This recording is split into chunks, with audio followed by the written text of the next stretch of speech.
Koe pongpong koe ni ko fa amu ke atu tala monu ke singa fa e. This morning I want to share a blessing with the mothers. Praise the Lord. Koe aho ni ko nga e si hova ke tau fie mo ne ke ne kai. Today is a day that God made us to be here, to be overjoyed and happy. Pe ako to e tala monu ko e ni me he sa me te au tahavalu. So I take this blessing or this love note to you all, mothers. Kia te mo tolu ko to pe mo I he fare o si hova. And everyone that is in the house of God. Tawange mo si hova ke ne fa mo ui mua. That Jehovah will bring healing. Tawange mo si hova ke ne fa mo nu ia. That He is the one who will be the source of your blessings. Akina tolu una hau I he huafa o si hova. Whoever chooses to come in the name of Jehovah. Te ko fa manatu ka te ki tau tolu he pongpong ko e ni. And I remind us this morning, Pe moi fa e ko to pe u ke me amai ki he polo kalama ko e ni. to every mother that is in attendance this morning, Ko si hova pe ko e otua. Jehovah is the one and only God. O ku to longa o ta engata a ene alo o fa. His love is everlasting and forever. Fa feta I he pongpong ko e ni. Praise the Lord this morning. Ko fala ku tuku e he lau mari e otua I o gloto ke vahe me ia he pongpong I ni. The scripture that the Holy Spirit has given me and put in my soul to share this morning O ku haia I he tohi a Isaiah ni mango fulu ma fa vahe. Ulua ke Isaiah vesi ki 54. hono hongo fulu. 1 through to 10. Mo fa mole he ko ngawe aki ai paki ato ki ta mori toni. Now, pardon to those who've got the King James and Tongan. We're using a different version. Na ku siasi we Siriana ha ko pe he ngahi ako ai we Siriana. Pe ako maheni au pito ki he folofola o e paki ko e ni. I was raised as a Wesleyan. I went to church as a Wesleyan. I was taught the word through the Wesleyan scriptures or the way they read it, and that's what I'm familiar with. Pe he taimi na aku move mai ai ki he Pentecost ki nuku alofa. Na ngawe aki ai paki a wesi. And when I came over to Nuku'alofa AOG Church, they used a different version. Kana I kai pe ke to e lava ke follow I he paki a wesi. Ko e wi o lahi au pito me e ko vesi la loto I he paki ko e. But because I was familiar with the version that I had already used in the Wesleyan churches, my memory verses were learned that way, so I was already familiar with it. Ko ia te o atu pe I he paki ko e I he pongpong ini. So in the same way, I'm going to share from that version. Ai se ani mango fulu mafa uloa ke vesi ki hono hongo fulu. So Isaiah 54, 1 through to 10. Hiki tue si ipa a koe na e ikai ke whanau. Sing, O barren woman, you who never bore a child. Pa mawava mo whakaulu. A koe na ikai ke langa. Burst into songs, shout for joy, you who were never in labor. He oktolahi ai whanau ai whewhine takatu I he whanau ai whewhine nofo api.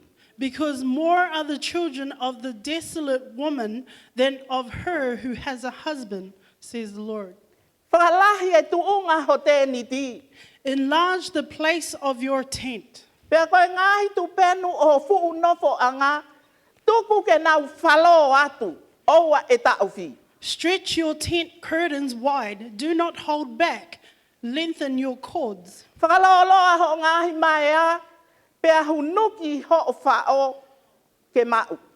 Lengthen your cords. Strengthen your stakes. He teke pā atu ki to o matau. Mo to o hema.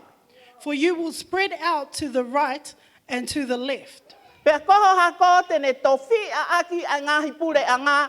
Pea te nau no fōi a ngahi kolo li aki. Your descendants will dispossess nations and settle in their desolate cities. Au a teke mana wahe. He ikai whakamā I koe. Do not be afraid, you will not suffer shame. Au ana ake puputuu. He ikai ha mea ke kulai. Do not fear disgrace, you will not be humiliated. He ngalo I a koe ho nofo takape. Pea he ikai te ke toi manatua. You will Ai forget, walokia o ho no fo itou. you will forget the shame of your youth and remember no more the reproach of your widowhood. He koho huse pani di. A ene afio na ne ngahui koe. For your maker is your husband, the Lord Almighty is his name. Ko hova sa pauti hono huafa. The Lord Almighty is his name. Pea koho koe li. Ai tāpuha o Israeli. Aia koe o tua ia o mamani katoa. Hallelujah, Bapakita. The Holy One of Israel is your Redeemer. He is called the God of all the earth. He hange koe waifi na iri aki atu o nofo loto mamai. Oku pehe ho ui e sihova. Koe waifi o ete tala vo u. E lava nai ke motuhi atu. The Lord will call you back as if you were a wife deserted and distressed in spirit, a wife who married young only to be rejected, Koe wholofola ia a ho otua. says your God. Na aku ri aki koe. Ka koe momo I ke mo pe. Ka koe ku tāna ki mai koe. E whai aki ha fuunga whakaatui. Amen. Hallelujah. For a brief moment I abandoned you, but you, with deep compassion I will bring you back. I he whā e ku I tā. Na aku hanga kehe mea te koe.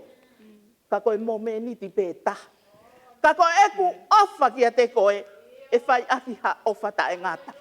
In a surge of anger, I hid my face from you for a moment, but with everlasting kindness, I will have compassion on you, says the Lord, your Redeemer. Koe wholofola ia ho koe ri ko Sihova. That's it. Says the Lord, your Redeemer. He aku hange eni kia te au, koe lo maki anoa. Na aku fua kawai, he kai toi hoko ki he whonua, ai lo maki anoa. To me, this is like the days of Noah when I swore that the waters of Noah would never again cover the earth.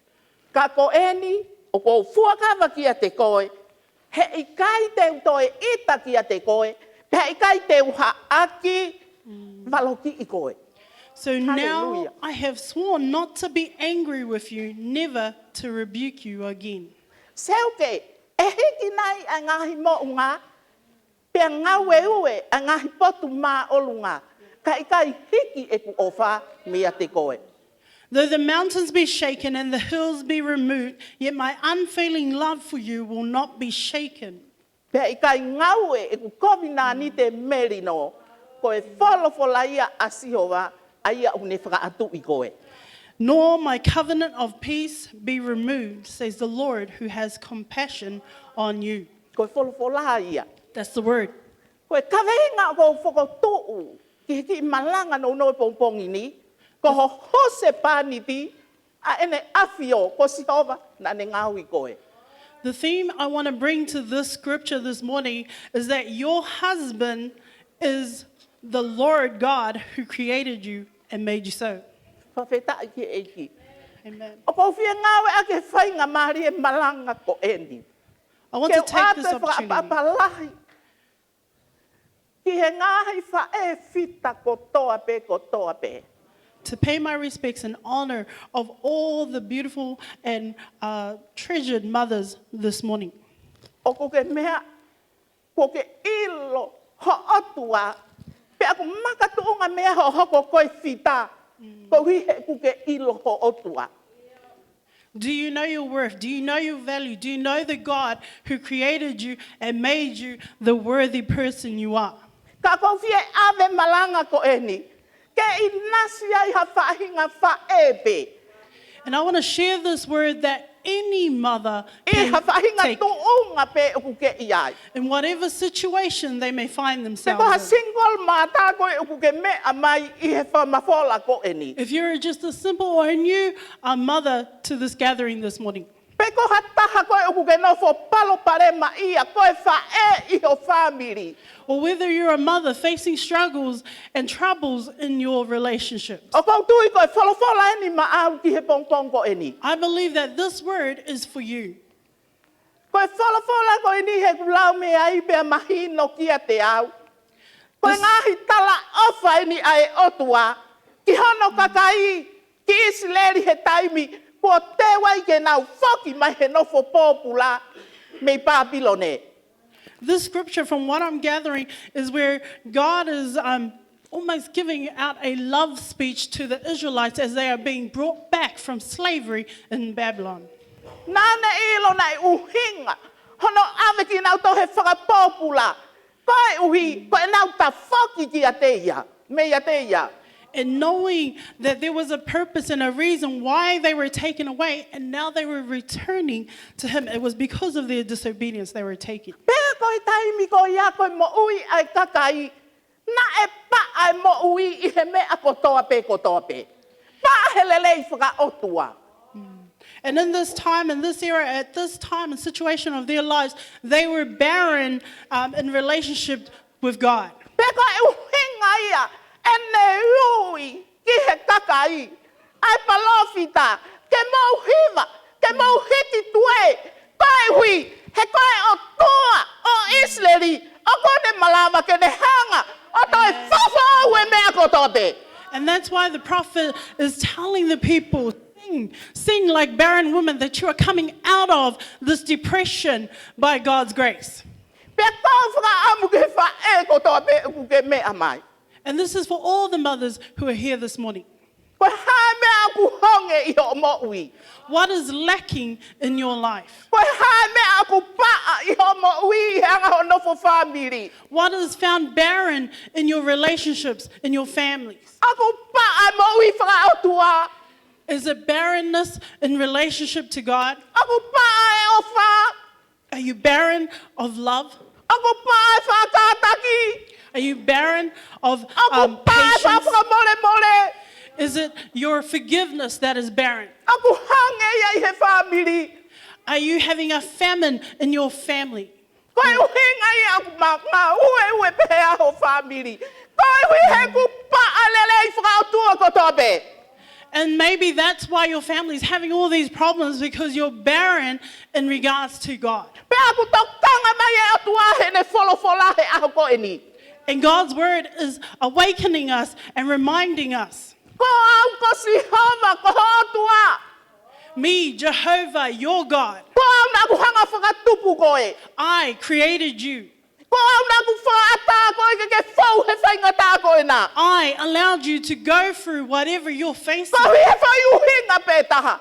for one purpose only, Ke whoki o I lo I au mei loto me ho mo ui. that you would come back to me, that you would know me intimately from the inside Ke out. ona to iai ha mea he kakano materi e ko eni. E toi whakamua mua I te au Sihova. That there be nothing else in this materialistic world come before me, Hei your kai God. eiki ho whanau I te au. Your Sihova. children is not God over Hei Jehovah. kai o tua hohu se paniti I te au Sihova.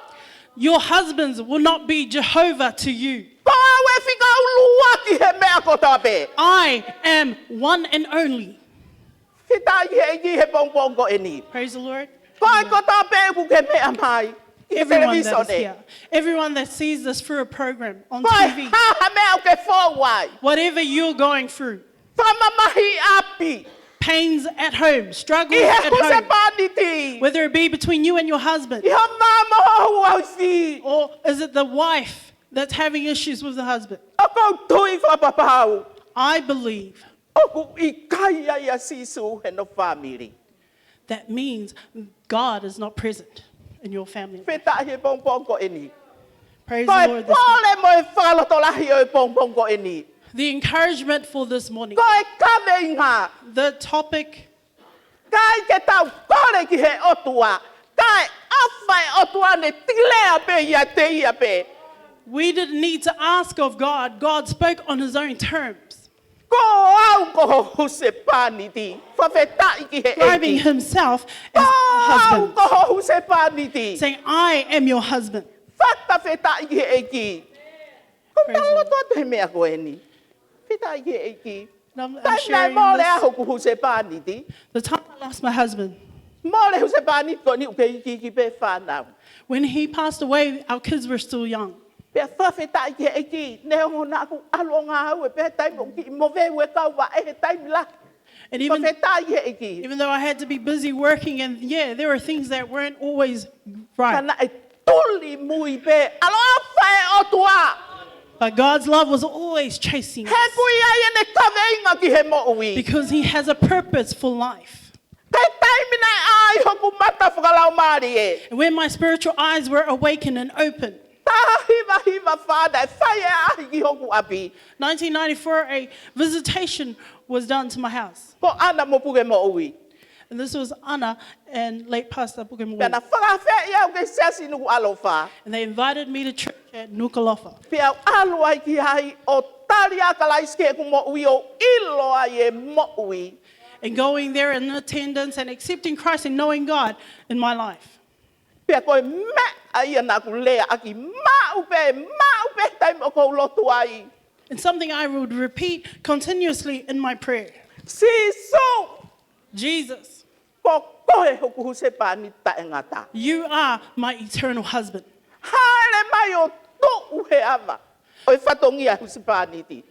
Come and stand in between and in the place of a husband. A ko i e whanau. Teach the kids. Tau hiki nau tolu. Look after them. Whae mea kotoa pei a pin. Do all things needed in this house. Ko taimi ko iana te heke ngā ue. At Te that time, osi nofo he ngā ue. Whawhalala I had he stopped ngā ue working. a huse pani ti. I had been relying on the husband's employment. Pea ko taimi ko e ni ko mauai eiki. Nā ku whai ngata a ia. And at Pea this time, kore ai ha ngā ue ki he eiki. when I had God in my life and I needed work, I asked Him. Eiki. And God was faithful. Peta i he eiki. Amen. Mo he hifo peo misi. Tala mai ngā ue Sleeping ko and te having a ngā ue. dream. He tells me what job I'm going to have. Tau hiki he ngā ue ai whare are au tua. And there was a job vacancy that was advertised. Pea tohu ki ai. And I wrote to that job.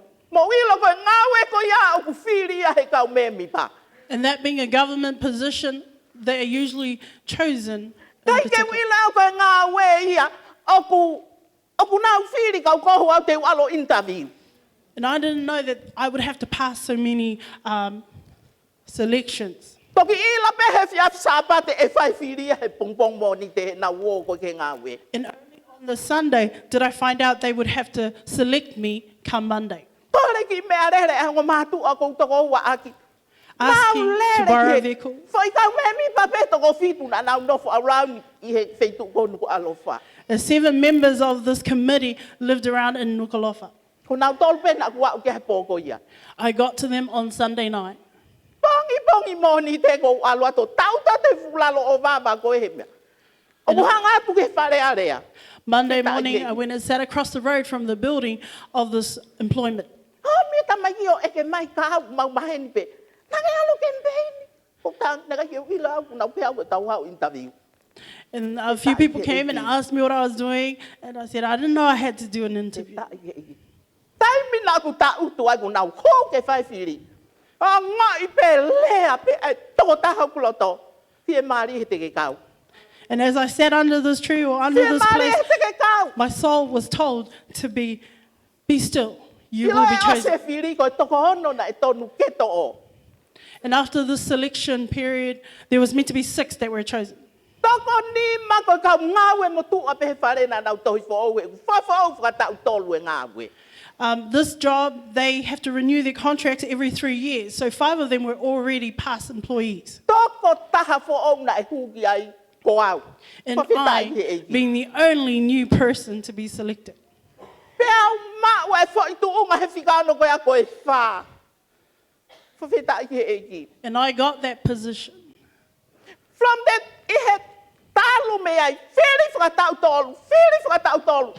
Every 3 years. Namba bi o mai ki a te awe o tu a koe wha. Every 3 years, we had to reapply. And I was always number 4 select.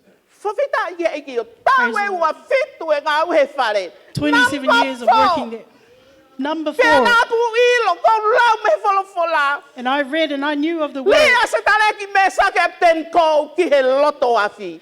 When Whawhitai Abednego, tai, Shadrach, se and o te Meshach hau were e thrown ki into the matui. fire, Jesus was there through their faith. Nau toko wha ui ai toko taha uhange koe alo e otua. 3 becoming 4, Hallelujah, and pea 1 whawhetai. being of the appearance of the Son of God. Tau whakaloto lahi I koe koto pe uke mea mai koe wha I he television ne. I encourage Kako every mother, mate when you hear hoa. on the TV and you've lost your partner, Hallelujah. Pe aku ke nofo ia api oku ngahi ko mi ia I koe. or whether you're living in a house currently that is mistreating you, Talange ki he otua ko huse paniti koe. tell your husband, the Lord, Hao whai e whatongia whakahuse paniti to e api. come to fulfill the role of a husband. Take sio ki ai koe otua tau tau hiki ai koe otua ngā tonu. Whai to tonu. Amen. Amen. Tau hiki ne lea. Mwene ngahi palo mes. You will see He's a faithful God, a God who does Take according to sio His ki ai word. e hopo mai. And He will come. Pake tulolo ka kato whakaongo ki ai. If you accept and you humble yourself completely to Him, Kane whai e mea kotoa pe maa. He will do all things for you. Whawhita iki he eiki he pongpong ko e ni. Praise the Lord this morning. Pea ko koe. Oku maoi ho huse paniti. Taha kotoa pe ukahano huse paniti.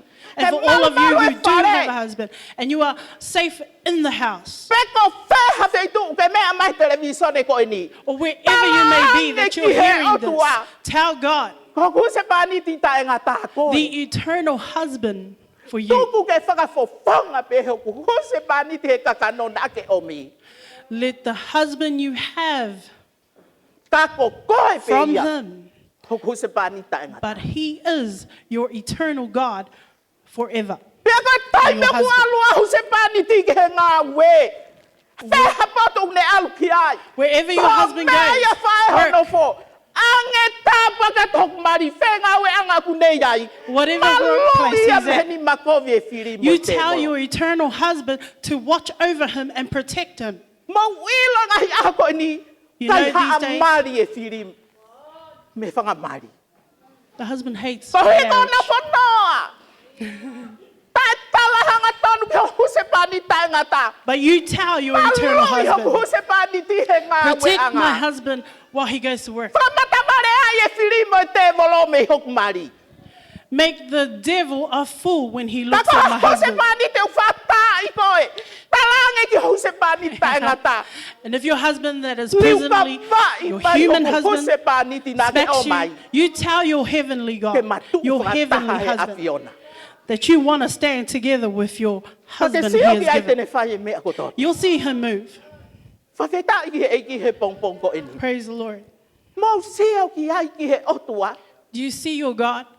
Tala mai hanga tonu he otua he ne wholowholaka tau tau he pongpong ini. God tells us in Awana His ake word, mana wahe. don't be afraid, Hei kai whakamā I koe. for you will not be ashamed. I lai tai mu tau tau ai mo otua he mea kotoa pe. You know, when we stand together with God and Hei kai everything, whakamā I koe whae ha wheitu. mothers, you will not be found in Mea any shame. kotoa pe na ke whau mai ai he kohiri. No matter what you've come through in the past, Pamatei e ho huse pani tai ngata. for your eternal husband has wiped it clean. Whakita i e he pongpong ko Amen. eni. Praise the Lord. Awana ke puputu. Do not worry. Palawi e wholowhola Do nau not lau be tu. distressed. That's what the Hei word kai tells ha us. mea ai e te ke kulai. For nothing you go through will be. Tei mla tau mai kina he alu ki Remember. he. Mai kina he alu ki he. Koe uhi. Koe ngahi manuki o ku whai ki tau tolu. You don't need to be ashamed or scared of Koe what people hai say to mai you tala na ke wherever you fō wai go. whae. Whatever Tala path or hanga past you tonu kia have, sisu ko ku se you pani need to ki just tell koe. your husband, Kane God, whakamata po to I ko he wheitu ko tō for pe He he will alu ki ai. make you Hei kai te ke beautiful kula ha and mea taha wise, mate matea. and nothing will be blemished from your Whawhita i past. e he pongpong ko eni. Praise the Lord this morning. Tala mai he wholowhola na kulahu atu. The word, the scripture we've He read, koho hose paniti. because your husband, Ko ene afio na ane ngahui koe. the maker Hallelujah. of you, whakita i e. amen. Tau whau he palopale mahe ngahi aho ko eni. You see, we go through problems Ngahi these whae days. koe uhi koe ha. Mothers, Heke why? huse paniti a sisu ia iho tau ngahi whami. It's because we're not letting our eternal husband be Ko ho God. whalala ki ho huse paniti. Take it off your Ko o tua husband who is ia human, koe. but be faithful to your Ala maker. mai e o tua ai e ki mea. You see, Whawhita i God, e ki. He will Keke come and He will tawhau ki touch. hake o ilo. He will O kui allow kai things to koko ia happen koe pūra ki ho huse paniti. so that you can see you are not the boss. You are Ko not in ana control of aku your husband. whakatupu. It is Him who created. Pake ami e koi kia te au kau whai e au e mea ia te ia. And you gave, and I then follow in obedience. Sio ke he ofa e o tua. You see, God is love. Tala mai he ne wholofola ko e ni. His scripture tells us, Hange haua ifi ne ri aki atu. like a wife who was Ho rejected, to mamahi. your pain that you went through, Kaku ui ko e Sihova. but God caused you. Ui ko e Sihova. Ko hai hataha mea mai he televisione. Anyone who is watching this, wherever you may be in life, what struggles you're facing in your marriage, I give you this word that God calls you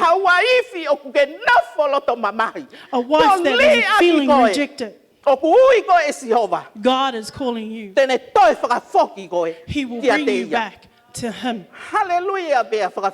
Praise the Lord. Amen. This morning, this word,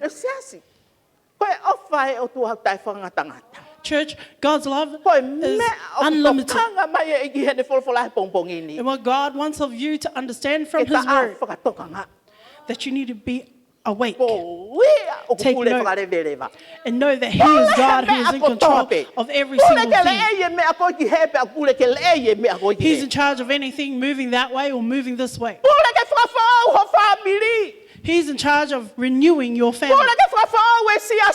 He can renew the church. He can renew the nation. But the first thing to God, that His people will know that Jehovah alone is God. He is in control. He is the one who instructs. He is the creator of all things. Praise the Lord this morning, church. He showed us His love. You know, when we are instructed to sing, like this word, to sing, to shout for joy.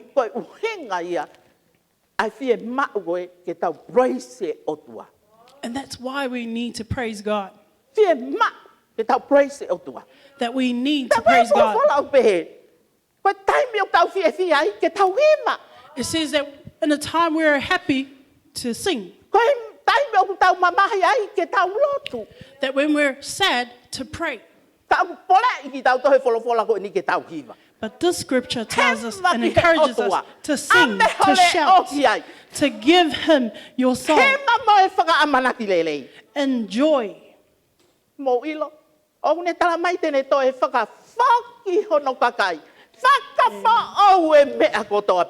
It tells us that He's going to renew His children, His people, setting them free from burden and imprisonment. Not only ending there, but to renew all things. We are told and instructed this morning, enlarge the place of your tent. Enlarge your tent. Enlarge your living space. Enlarge the church. Enlarge your family. Amen. You know, when we are working according to our own desires, we would say, well, how are we supposed to enlarge them? Shouldn't we wait till we get a bigger place? Or shouldn't we just wait first till we get a bigger this or bigger that, then we'll enlarge? But this word is a word of faith. The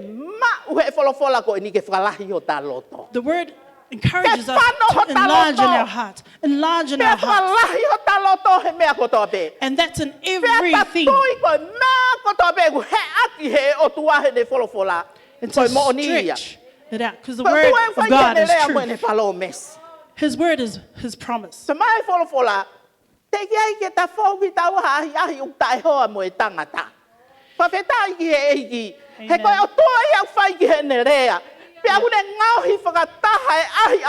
Yeah. You can test the word. There's nothing you can test out of the word that will not bring forth the fruit that God has already promised. What are you facing today? Koe ha ai o ku ke fo ai I he a What struggles do you face today, Kau karistiane. Christians? O ku whakaatahe o tua ke ta fo ai. You see, God, He allows us to go through Oni those pea se situations. misi. Just Mo like nui James a wrote, tangata. blessed is the person Pone I kuna ai ai. who has overcome temptation, He tō ai mo ona, ai mo uita e ngata. for eternal life is His. Whawhita ai ki e ki. Praise the Lord. Koe kup whaka ose o whola pong koe ni o pehe mai. Hange koe aho noa. Hallelujah pe And just like Noah, in conclusion to this scripture, Hono whaka au kai mamani. just like when Whawhita ai the earth was promesi ai destroyed, e o tua. where God then makes a covenant with him, a He kai toi promise tō halo maki ki he whanua. that He will never allow it to happen, Ala ofa. to fully cover the Ene earth. whai mes. His love, His mercy, you see Te it, kai ke ngata ai. Ka Not only hiki in e ngahi mo unga. that the Pe mountains, ngau e u e ngahi ma o lunga. though the mountains be shaken and the hills be removed, Ka ko e ku ofa. He says His Te kai love, hiki a taimi mea koe mo au. His unfailing love for you will not be shaken. Wha e ko toa pe uke mea mai. All the mothers who are here, Pe koe or, wha who e are toko watching, taha koe. Pe kia hahu se pāni tia. or maybe you're a single mother, maybe you don't have a husband. Ai otua. The love of God, He kai pe hiki a mea koe. it will not be Kai removed from you. aua pe ko ke whakapapau I ang hono tuunga I holoto. But you need to make certain His place in your heart. Tarangi ki ai ko hono ko hu se pāni tia. Proclaim it that He is your eternal husband. Tarangi ki ai ko koe hoku e ki hoku whakamo'ui. That tell Him that He is your Redeemer, Ko your koe Lord ia God, hoku e ki hui. that you are my Savior, my healer. Ko koe ia hoku tui. You are my King. Whawhita ai ki e ki. Amen. Pea teke si o he whakaofo ai otua. And you will see how great your God is. Whawhita ai ki he Amen. pongpongo e ni e siasi. Amen. Ko e tau ka vei ngā. Our theme, Ho se pāniti, ko se ova sa pauti o no hua wha. your husband is the great I am, the God. Tala ki ai he ahoni pe. Owa nā toi tatari. Tell Him everything. Do not A hold koe back. uke fau ha palo parema. You who faces any problems. Koe o ngongo fuku klopolo o ngongo he taimini. You see now news just travel. Mea ko toa pe lahi global. mo si o hoko I tonga. Whatever small thing or big thing that happens in time, O si ilo katoa ye I hen. you know it over here. Mea katoa hoko I Amerika mo fefua. Tau o Whatever. si ilo katoa. You hear in America, whatever place on the earth, you hear it here. Ko koe e whae ngata I ai tonga. A mother that is struggling in time. Ko koe e fo I ki nouti e whamiri. You being the keynote of your family.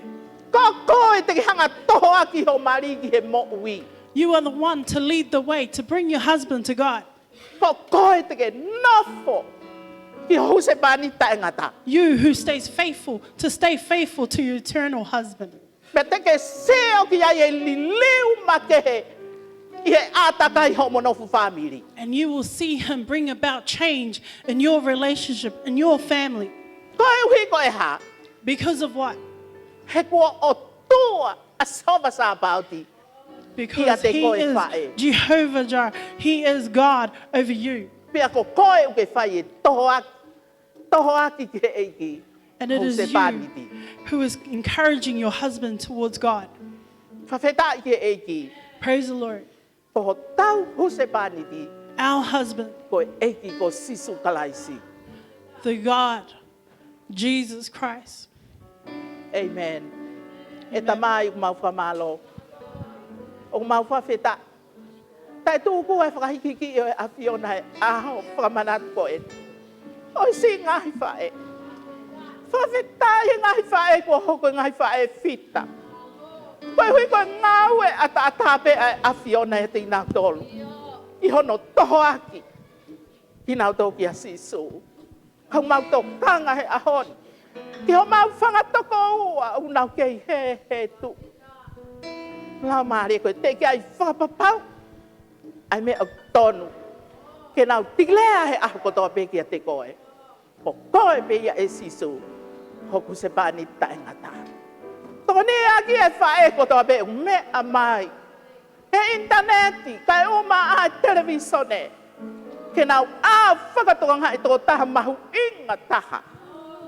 Ke tūmaha i hono huse pāniti ko ke whakia te ia. Pea moe a Fiona. Kai whai he a Fiona me a ko toa be ko toa be.